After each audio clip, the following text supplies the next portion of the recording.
Hello आणि good morning. कशा आहात तुम्ही सर्वजण? आम्ही इथे एकदम मजेत आहोत आणि स्वागत आहे तुमचं माझ्या अजून एका नवीन मिनी ब्लॉगमध्ये. तर सकाळची वेळ आहे, मी मॉर्निंग वॉकला गेले होते आणि ऑलमोस्ट मी 10 किलोमीटर वॉक करते जेव्हा माझे मिस्टर घरी असतात, त्यांना वर्क फ्रॉम होम असतं तेव्हा. त्यानंतर एकदम हेल्दी नाश्ता, चिया पुडिंग विथ बनाना, आणि त्यामुळे काय होतं की फ्रूट देखील खाल्लं जातं. आणि हा ओट्स कपकेक आहे जो मी नेहमी माझ्या डाएटमध्ये जेव्हाही मला गोड खाण्याची क्रेविंग होईल तेव्हा मी इन्क्लूड करते. त्यानंतर आम्ही निघालो होतो बाहेर.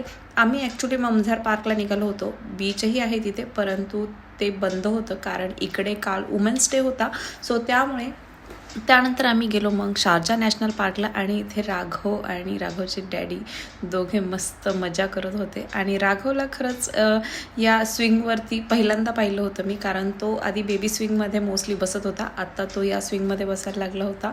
आणि आपली मुलं जेव्हा खुश असतात ना तेव्हा आपल्या घरामध्ये अत्यंत सुखद वातावरण असतं, खूप छान वाटतं. आणि आमचे जे कन्यारत्न आहेत दोन्ही, गाऊ आणि वीरा, त्यांचं माती खेळण्याचं काम जोरात चालू होतं आणि एकदम पाणी वगैरे आणून माती खेळायचं काम चालू होतं. आणि आम्ही मुलांना इकडे माती खेळण्यापासून अजिबात थांबवत नाही, कारण काय होतं की त्यांना माती वगैरे खेळायला भेटत नाही. जशी की आम्ही लहान असताना खूप माती खेळलेलो आहे, आमच्या गावी वगैरे राहायचो आम्ही तेव्हा.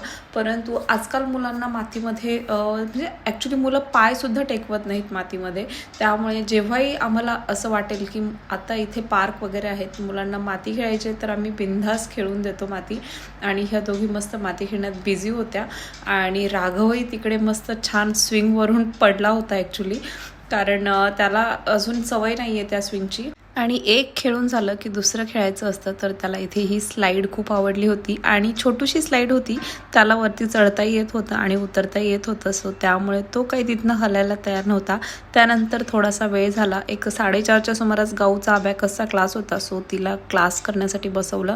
आणि इथे राघवचे चालले होते काळे मनुके खाण्याचं काम, आणि माझे मिस्टर आणि दादा दोघेजण खेळत होते इथे. तर ह्या संध्याकाळच्या वेळी भरपूर सारी मुलं देखील आली होती, तुम्ही पाहू शकता. आणि सुट्ट्या आहेत मुलांना, आता विंटर हॉलिडेज चालू आहेत. आणि त्यानंतर आम्ही छान भेळ बनवली. आणि ॲक्च्युली मला भेळ खूप आवडते मटकीची, तर मी मटकी फ्राय करून आणली होती. सो अशा प्रकारे एकदम सिम्पल असा डिनर होता. त्यानंतर आम्ही घरी काही जेवलो नाही आणि त्यानंतर आम्ही घरी निघालो होतो जायला. तर खरंच खूप एन्जॉय केला, खूप छान वाटलं सर्वांसोबत. तर हा ब्लॉग मी इथे संपवते.